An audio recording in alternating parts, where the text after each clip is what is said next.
What's up, witches? Luna here with a look at a couple of charts. One is the full moon chart for March 7th. This occurs at 7:40 a.m. in the Eastern Time Zone. And less than an hour, in fact 54 minutes after that, is when Saturn ingresses into Pisces. Two big things going on here. Let's start with the moon. If you can see the pink triangle in the center, the chart is showing us that there's a T-square happening here. Now, I like to give you little astrological nuggets wherever I can.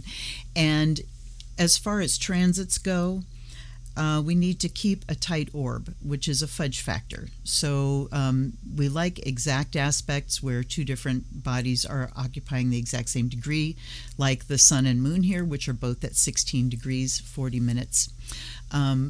But there's a slush factor there because the effect is still there when the aspect is not exact, but we have to give it like a time frame for how long it's going to be in effect.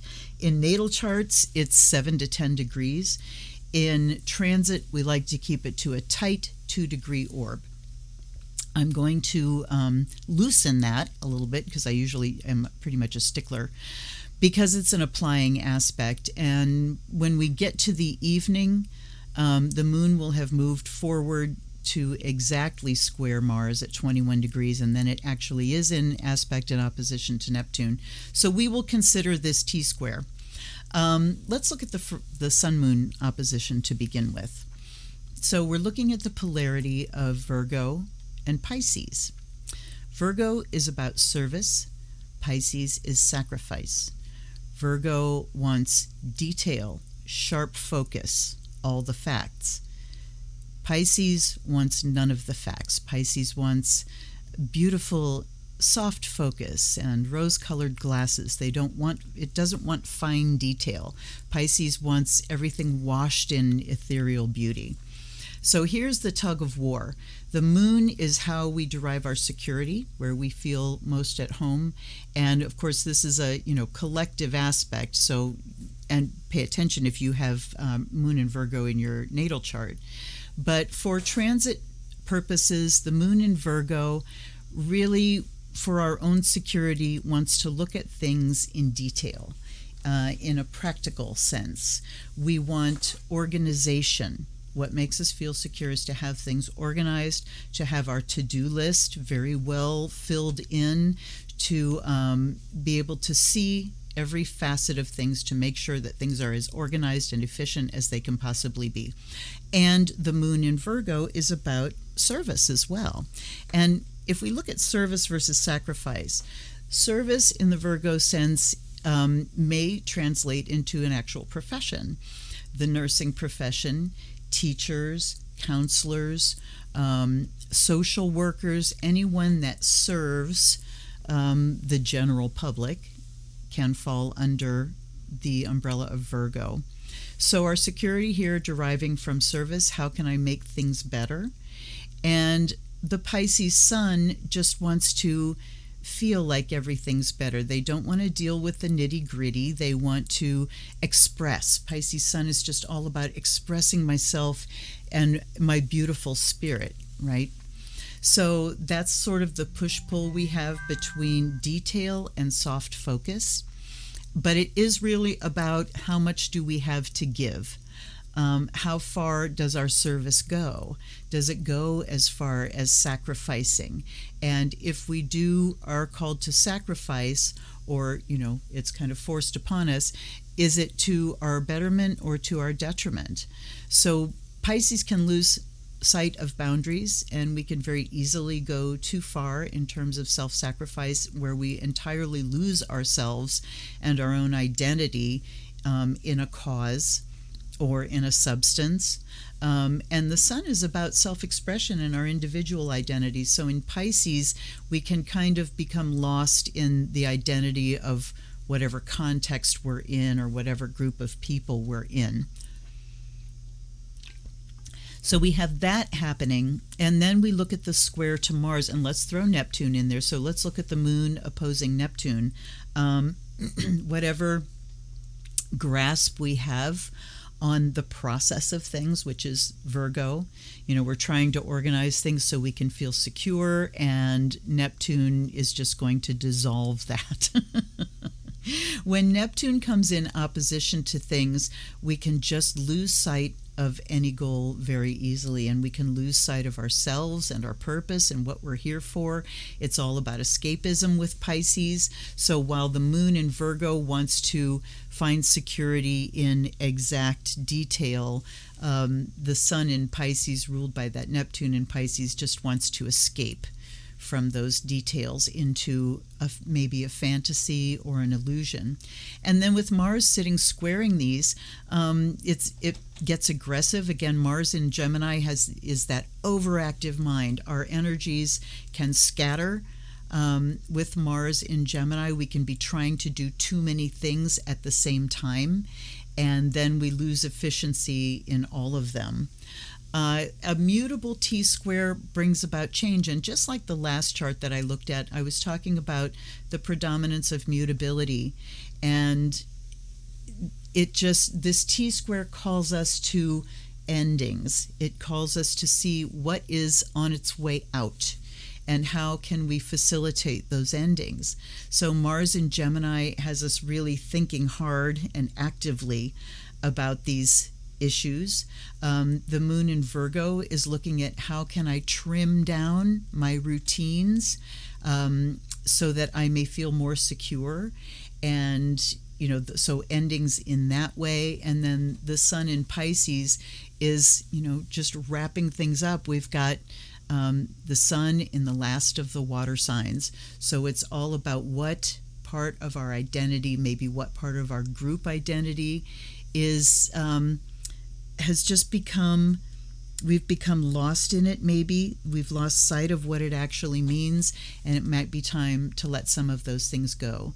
We also have Mercury in Pisces here, which can make for some fuzzy thinking, woolly-headed thinking.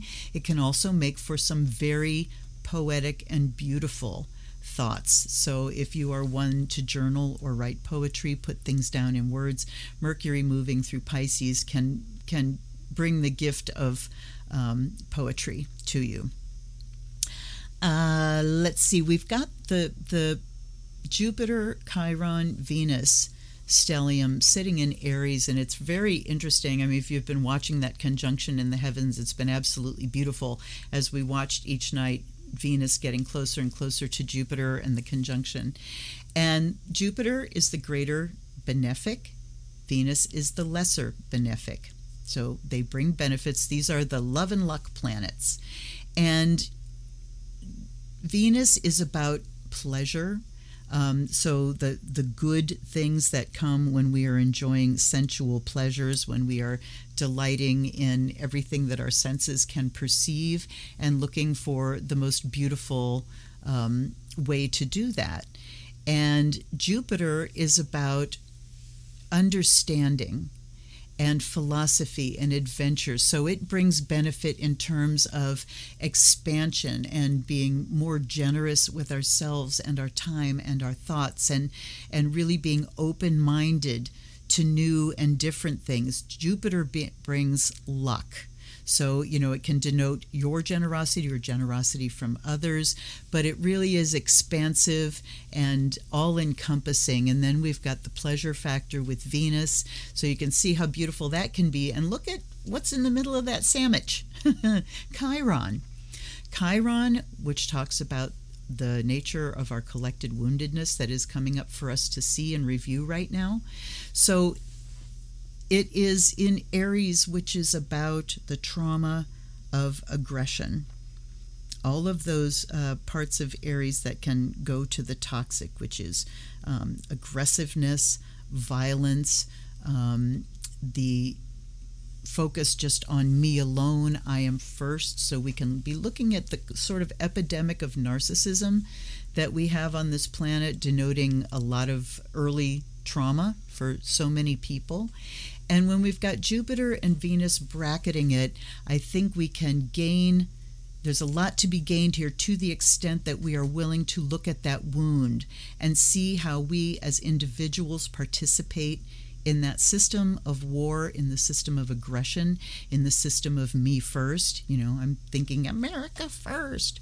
And Jupiter wants to recognize that no, it's the planet first. It's all of us together. And Venus says we need to express love and affection for each other and not just looking at what our personal pleasures are, which can be Venus in Aries. So Mars is ruling that stellium there and squaring the moon, and squaring the sun in Pisces. So we also can very much lose sight of just the things that we're trying to work out here. And we have the moon, which is in conjuncting Chiron, and that calls for adjustments. So we really need to look at how we're serving, the kind of emotional need to serve and to feel like we're bringing benefit, and looking at how that works or doesn't work with this aggressive Martian Aries style that we've been living with for a long time. Okay, now I'm going to move this chart forward by an hour.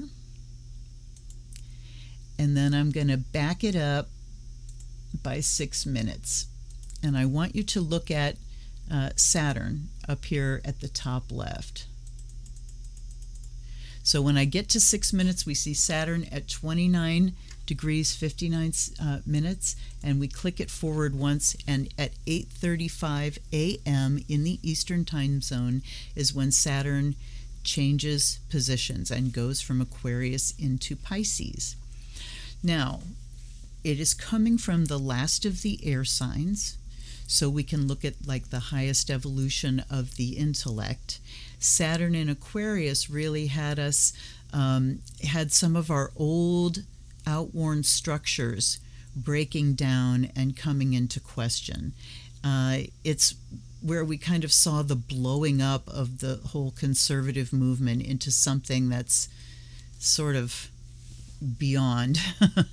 But we watched the shakeup of these structures and institutions with Saturn's transit through Aquarius, looking at how our structures can be reworked in order to serve humanity, in order to look to the future with technology and innovation. As Saturn moves into Pisces, it becomes much weaker. Saturn is the ancient ruler of Aquarius, so it was very much at home there. But as it moves into Pisces, Pisces is ruled by Neptune, which is the dissolver. As Saturn moves into Pisces, we can kind of see our drive, our ambition, our drive for achievement sort of evaporate.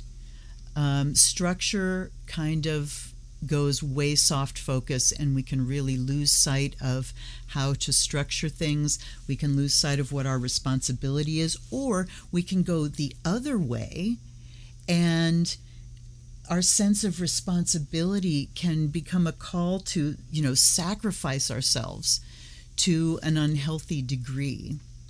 Because Saturn makes us feel responsibility and duty, it's also delay, and in Pisces, we could really just shirk. Collectively, we could look at, on the one hand, our structures represented by Saturn, our social structure, our governmental structure. We could look at a spiritual overlay there, and the idea of what we're ultimately here to do, which is be able to express our spirit in spite of the restrictions of a body and of time. Or it can just have us wanting to escape those responsibilities. So I think it's going to be very interesting to see what happens. And when we look at Saturn ruling government institutions and things like that, we could have the Pisces overlay of icky stuff. Pisces also rules any kind of aberrations and weirdnesses and neuroses and things like that. So we have Pluto sitting at that critical degree of Capricorn, so Saturn is ruling that Pluto, and of course we know what's happened with Pluto through Capricorn. We have really seen the shakeup of these structures and institutions. Well, with Saturn going into Pisces, I mean, you hear me struggling for words here. That's because Neptune makes things go really foggy, and it becomes very difficult to see clearly. So it also is under the sway of Neptune, which rules falsehoods and lies and trickery and all that kind of stuff. So I think we could be in for some serious shenanigans. Hopefully the continued revelation of these shenanigans before Pluto moves into Aquarius. It's very interesting to see this, what these two heavies are doing here, because when Pluto gets to Aquarius, it will no longer be ruled by that Saturn, and we can see some things come into crystal clarity.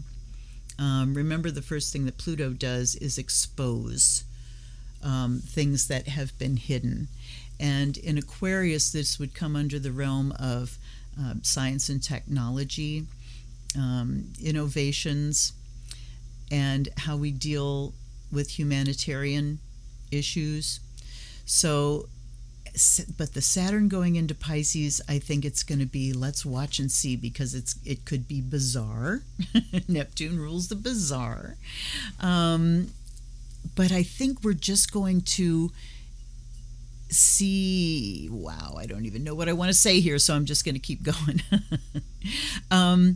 So overall, we didn't look down at our little graphs at the bottom right. Overall, we have a Virgo chart signature, but not by a whole lot. In fact, if I backed up that 54 minutes, we would see that we have even less of a standout of a chart signature, but it's there. We still have a predominance of Earth and mutability. That's a Virgo chart signature. And in both charts, look at where it says fixed down at the bottom right here, that tiny little green bar. What we are not really going to be dealing with here is the future. Mutability is past oriented, so we really are going to be looking back on past events, where we've come from, what the hell was going on then, right? And then Earth, of course, is practicality. We have a little shortfall on air as well. Water comes up as the second strongest element, so that's emotional stuff. And then we've got cardinal bringing up a close second behind mutable, which says that it's time for wrapping up the endings and getting ready to start anew. So it's a good time to spend time thinking about, if this ends, what takes its place? What is the new that I am looking for? And we can help discover that if we think really hard about exactly what needs to end, exactly what is ending here. And then when that ends, it kind of gives you a frame for the new that's going to be coming in. The other thing I want to mention here is that we have, again, a solitary moon. We go through these phases where, we've got the moon sticking way out by itself when we're having a full moon. The rules for solitary planet, and by the way, when you're looking at any chart, there's a list of things that bring planets into high focus or make them more powerful than other planets. And solitary planet is number one on that list. When there's a solitary planet in a chart, it overrides just about everything. It sticks way out. It's very noticeable. It becomes very prominent. So, and it doesn't totally override everything. The other energies are there, but you're going to have to consider the solitary planet, no matter what you do. The rules for a solitary planet are, it has to be alone in a hemisphere of the chart. So if you can bisect the chart, which is a line straight through the middle, and you've got a planet hanging out by itself on one side, you have a solitaire. But it has to be at least 60 degrees from the nearest planet. So we see Mars at 21 Gemini, and we go 30, 60, almost 90 degrees, so the moon qualifies. This full moon, it really is about our emotional body. And with Saturn running into, going from Aquarius to Pisces, it's all about shifting from the intellectual into the emotional.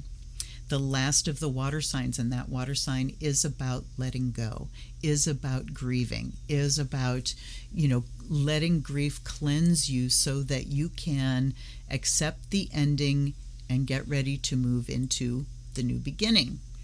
So this full moon,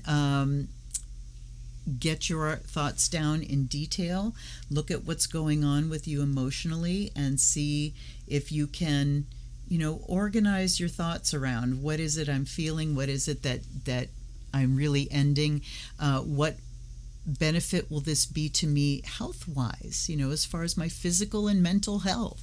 That's also Virgo and Pisces polarity. So Virgo's physical health, Pisces is mental health. These issues can come to the forefront on this full moon.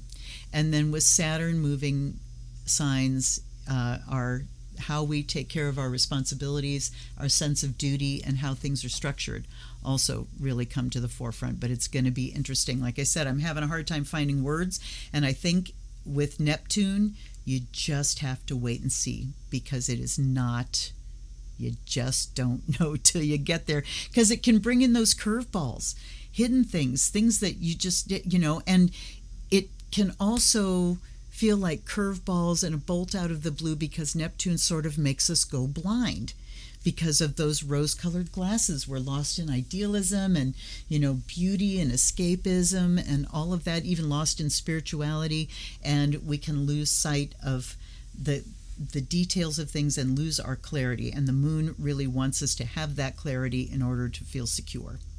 So, I sure hope that made sense to you. I will certainly be putting up a chart for Pluto's first ingress into Aquarius very soon, and I'm sorry for getting this out so late, but I made it under the wire. Hey, if you guys like this, please hit the like button and subscribe if you haven't. There's all kinds of little ditties to find on my channel, hundreds of unboxing videos, and some astrology stuff as well. I hope I will see you soon on a live stream, and until then, this is Luna. Blessed be.